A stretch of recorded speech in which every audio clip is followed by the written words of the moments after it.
Hello everyone, it's Animation4. Welcome back to another The Making of Influx Remastered. Back here in my hut. Nothing went wrong with the maps. Spoilers, this recipe's probably gonna change. But there's a secret recipe in the game. Yes, I have been doing stuff. Learning, mostly. I've been doing a lot of learning. Oh, right, I wasn't recording that. Either that or I hit F6 in the middle of that. So I don't know what you got. I just did a whole explanation of how this worked. Realized I was rambling. I'm going to be super short about it. This command block right here sees if you're facing the wall in state 2. If you are, you're in state 3. You're now facing the wall. Actually, that's this one. If you're in state 2 and you're facing the wall, cool, you're now in state 3 because you're facing the wall. And it resets your timer. If you've been in state 3 for 50 seconds and you're still facing the wall, cool, you're in state 4 and you get everything changes around you. If you're in state 3 and not facing the wall, that's this command. It is an execute unless entity. If it can't find you facing the wall, but you are in state 3, so it can find you in state 3, it's going to set you back to state 2. So you're not facing the wall, you lose your state. You got to start over. You have to restart the timer. And that brings you to state 4, which is what it was before. Super neat, super elegant. Again, I don't know if I was recording or not, so I'm going to show you it in action real quick. Here. Let's look at my timer. It's going up because no one cares about it right now. As soon as I look at this, oh, I'm in state 3. The timer's at 0. Oh no, I'm not in state 3. I'm in state 3. It resets. Every time I look that way, I get a state of 3, and my timer resets. If my timer hits 50, it changes, and I get to move on. Nice, simple, right? Cool. That's how it's gonna work. Alright, this is a weird bug. So I did what I did before, where you have this, and then a conditional, and then a regular. Except I have 2 conditionals now. Here's the chain that sets your score to 5. Functioning fine. Haven't tested these 2 to see if they work. But this is a unconditional. That's part of the chain. But it's not running. If I can copy this command. This command does work. It realizes I'm no longer there. It sets me to 4. But this should be part of the loop. Well, dang. I move stuff around then. It's a weird bug. Like, is this not supposed to work? Because I feel like if this should work, then this should. This running is reliant on that succeeding. This running is not reliant on that succeeding.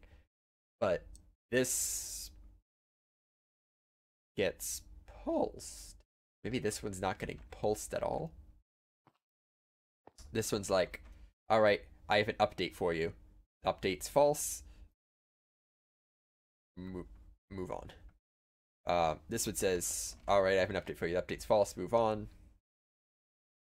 I don't care, because nothing happened. And then it doesn't get to that. Something like that. That's what I'm thinking. It's a bit annoying. It'd be nice if it could just power through.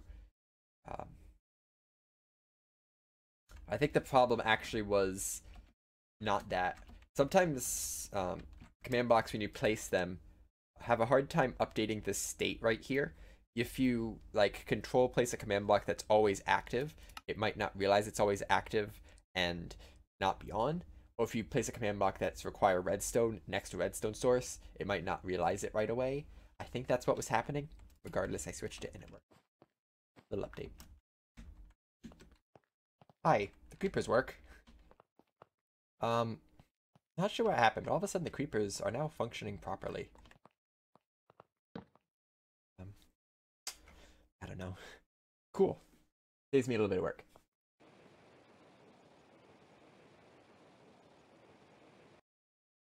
Alright. Back in here. See, I have the white wool. Actually, am I supposed to have the white wool right now? That might be a problem if I do. Just put this back. Otherwise, things won't actually work.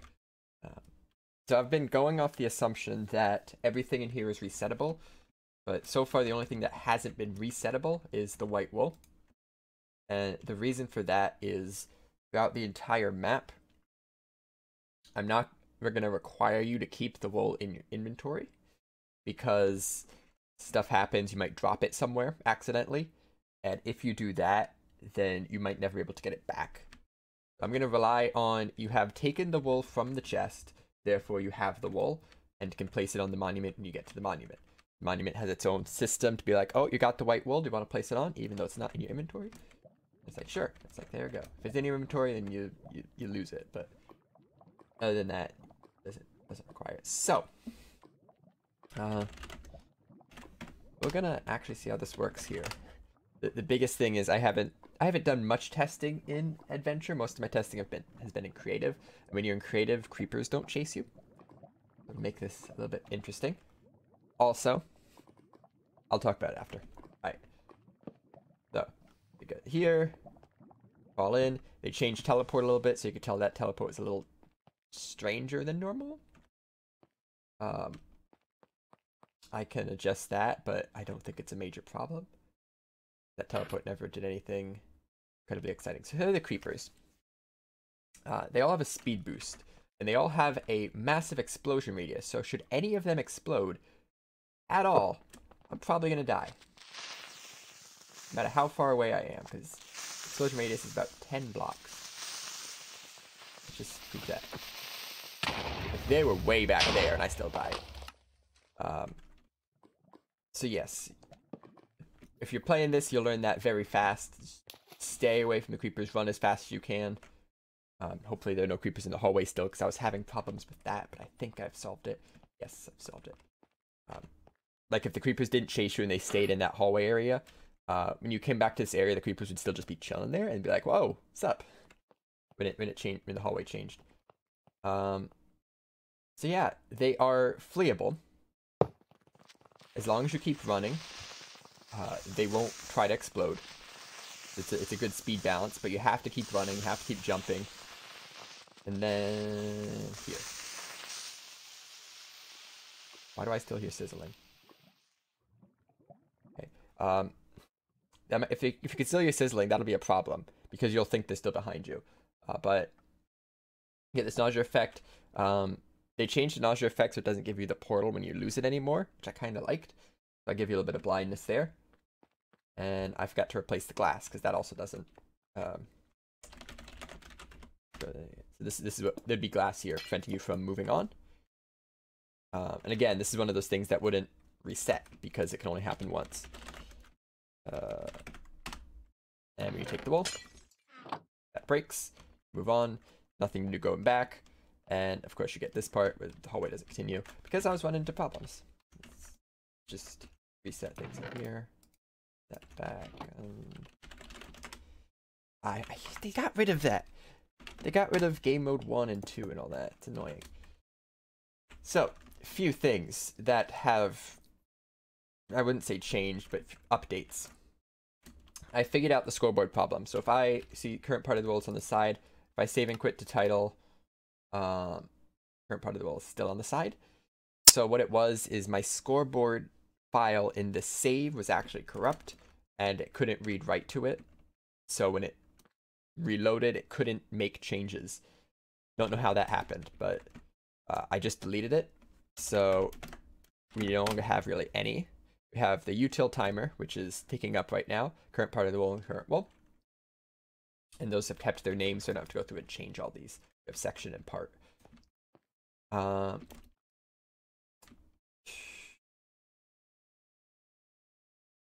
else? Scoreboard. The other one. Okay, so this is the why I'm kind of stuck at this point, but the wool is done. So the wool is done. You have the wool, and right here, if you ever played it before, you walk down this hallway all nonchalantly, and right here the floor actually collapses underneath you. Like it turns into falling blocks and just drops out, and you fall. That's how you get to the first monument. Just a little haha. That's why there's this dead end here. I'm having a problem with falling blocks though. I actually want to test something. I sand will fall, of course. Can't make a floating sand, really. Unless they didn't do something with block updates, maybe I can make a floating sand. I'm gonna try real quick to make a floating sand. They moved all the tabs around. I'm so confused. This is probably a mid-fixed. I'll try it anyway. No, they fixed it. Okay. So the problem I'm having is I'm supposed to be able to summon a falling block, not a falling sand. I can summon it right here, it doesn't matter. And the data to change it is a string by the name of block, unless they've changed that.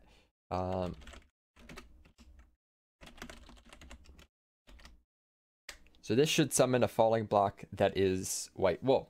Nope, summon the sand. And I'd have to do ×1 in order for it to actually fall. White wool is the block. You can see on the side here, it is called white wool. I've tried wool, tried Minecraft wool. Same thing. I've tried without the Minecraft. And I've tried literally just wool. It all just summons falling sand. It summons sand. The problem with that is I can't collapse blocks unless I can make it match. So when the block is summoned, oh, that was weird. I summoned it below me, that's right. If the block is summoned on top of another block, it will just collapse through it like that. But if they haven't changed it, and I hope they haven't because it was a really cool effect, if the falling block is the same type as the block it's summoned on, it will actually remove the block it's summoned on. And the block it's summoned on will become the falling block and just collapse. It looked really cool. Like you could have something just crumble. Like the solid block would just fall out, just fall. I can't do it because I can't get block to not be sand. I could make the hallway sand, but that'd be incredibly obvious that the hallway's gonna fall.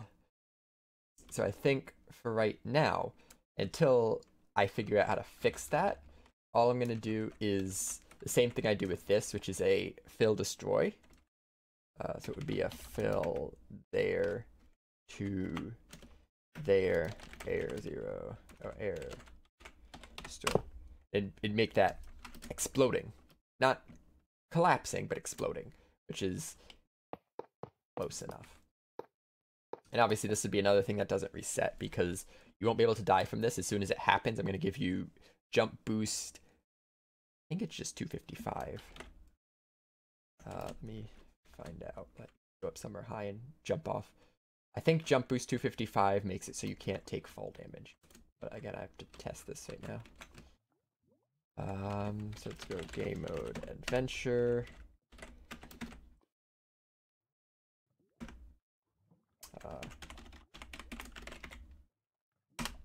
So now I have jump boost. I could hide particles, but whatever. I don't actually jump any higher.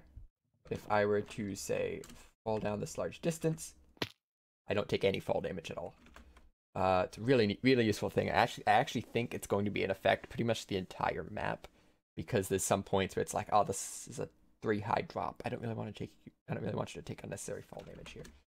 Stuff like that. Not adventure. Just give me back my game mode 1. I want it. I'm used to it. So yes, that's the white wool in its entirety. I don't want to get into intersection 1 just because there's some changes I want to make to how intersections work a tiny bit. I don't exactly have all of those ironed out yet. The biggest thing though is, if you remember what I was doing over here, how I was moving stuff around you. If I did that with intersections, this would get incredibly complicated. So I'm not going to do that probably. It'll also give you the little confirmation that you actually did something, which is nice. That's the only place I want to do it though. Everywhere else I want moves, transitions, intersections I'm kind of okay with. But I still want to adjust some things here because you can tell this is a little messy. So yeah, that's going to be it. We have this one. The white wool is done. I kept some legacy stuff here just because like this whole chunk here is all legacy. Just because I can. But you could see, you can compare just how this is what I needed to do before, and all that is replaced by like these 3 rows of command blocks. So yes. Oh, also this whole row of redstone blocks is gonna turn off as soon as you enter the intersection. So all of these command blocks are not gonna be running anymore, which is gonna be really efficient. It's gonna be easy to do because it's all in one place. It's gonna be great. All right, so next episode is going to be intersection 1 along with the orange wool is a tough one. I'm probably going to do the green wool because that's technically the least complicated of them all. So intersection 1 and green wool will be next episode. Thanks so much for watching. If you know how to get these falling blocks to work, please let me know because it shows up more than just here, like in some really, really cool places later on. And if I can't get it, then we're in a lot of trouble because some of my really, really cool effects I want won't work anymore. So please, if you know how to do this, I really need to know. Thank you so much. But thanks for watching. See you next time. Bye-bye.